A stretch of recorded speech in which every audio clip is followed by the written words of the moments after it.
How to Find Love in Middle Life, a guide to finding love for the midlife woman. Module 1, Understanding the Game of Midlife Love with some help from the game of chess. Hello, my name is Jean Macdonald and I'm the author of this book, Love, Sex and the Midlife Woman, your guide to empowering intimate relationships. I feel I'm unusually well qualified to talk about the issues around midlife love because I have lived for many years both as a woman and as a man. This means I think I can reflect the midlife viewpoints, both of the woman and the man, with regard to intimate relationships. In this course, I will help you understand how and why the game of love in midlife is different from when you were younger. I will introduce you to the different types of midlife men you are likely to encounter and help you understand their underlying characters. Thirdly, you will learn what you can expect from each of these types of men, both in the short and the long term.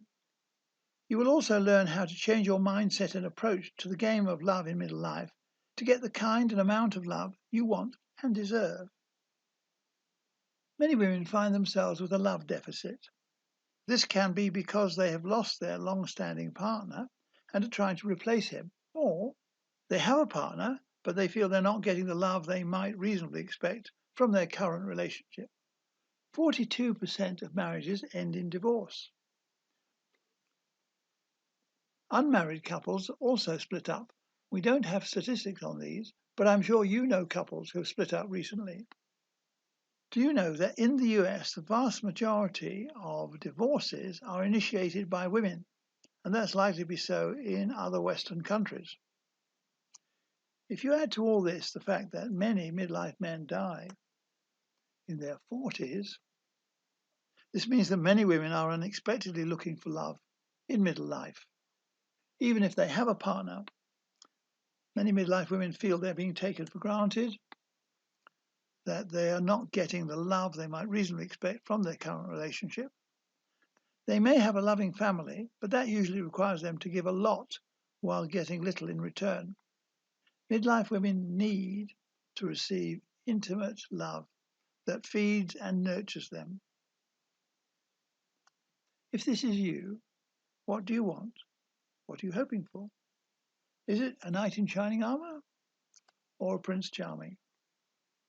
Well, don't give up hope, but do bear in mind that this is a myth programmed into us as children by fairy tales and as adults by rom-coms.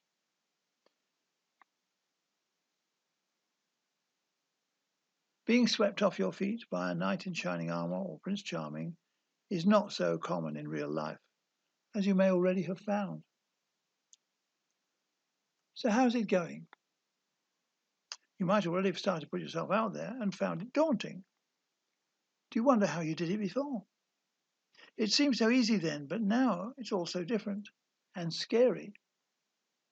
Do you find the men who come your way disappointing or confusing? Do you find them preoccupied with themselves and more concerned with what you can do for them than what they can offer you?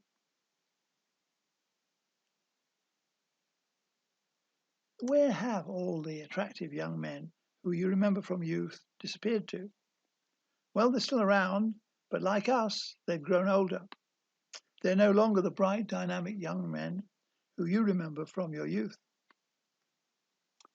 They've been knocked about by life for 20 to 30 years. They may have suffered emotional distress and setbacks with partners and children. These experiences will have made them more cautious and suspicious about committing to long-term relationships. Perhaps they found their chosen career did not have long-term stability, and now they're unable to earn a decent income. They may have had a tough time financially. Maybe they had an expensive divorce or a spendthrift wife. They may have lost their pension in an ill-advised venture or through no fault of their own. So as a result of all these things, many midlife men don't have as much to offer financially or emotionally as they would like you to think, and they're not always honest about it, even to themselves. It is said that these days the majority of gold diggers are midlife men. But there's some good news for us for sorting these men out. As men grow older, their personalities harden by comparison to when they're younger, when their energy, charm, and vigor masks their character, and that's what made them attractive.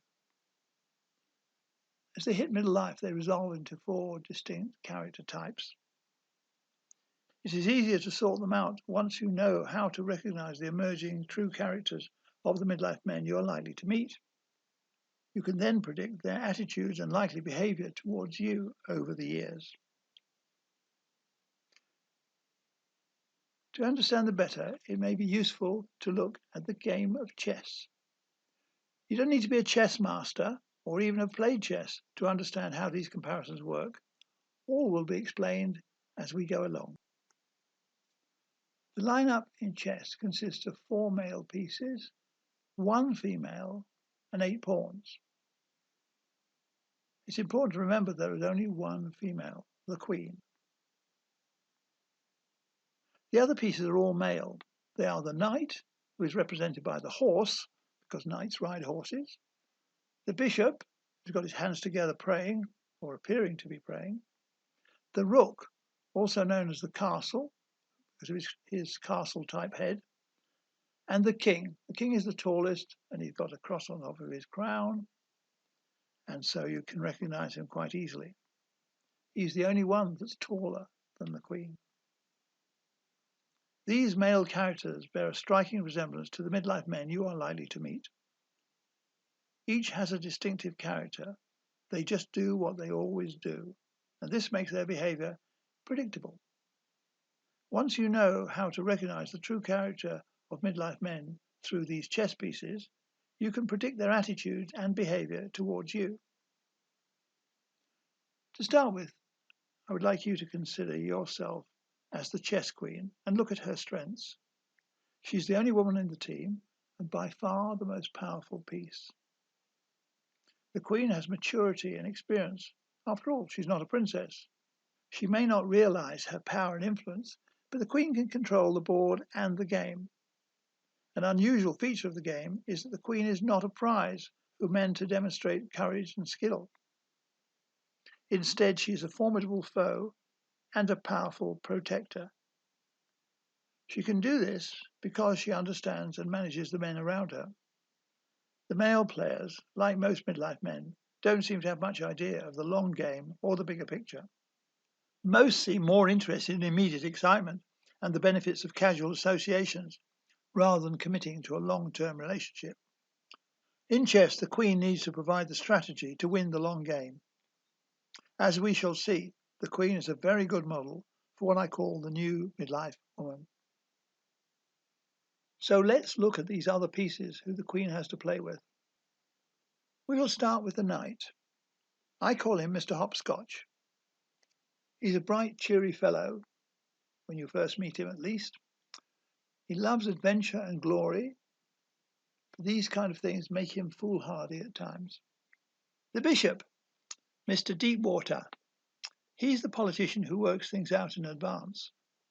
He tends to think before he speaks. He surrounds himself with mystery, and he usually gets what he wants in an indirect way. Next we have the rook, also known as the castle. He is Mr. Straightforward. He's upright and cautious, solid and reliable, not excitable or emotional. And then we have the king, Mr. Dreamweaver, I call him. He is a visionary and a dreamer. He's also gentle and benign, but he's slow-moving and vulnerable. Then we have the pawns, 8 of them. I call these friends of convenience. You will find out more about them in the next module. In the next section, called Module 2, we will look at each of the pieces in detail and see how their ability to move and act on the chessboard is a reflection of their character, both in chess and in midlife love. In the section after that, we look at love. They say love is a many splendid thing, but it's also something which people have great difficulty talking about, except in songs and poetry. One of the most common features in declaring love is to say it's undying, it will never die. But love does die. And over time, one can see that it changes. I call that the changing face of love. In fact, I divide these into the seasons of love.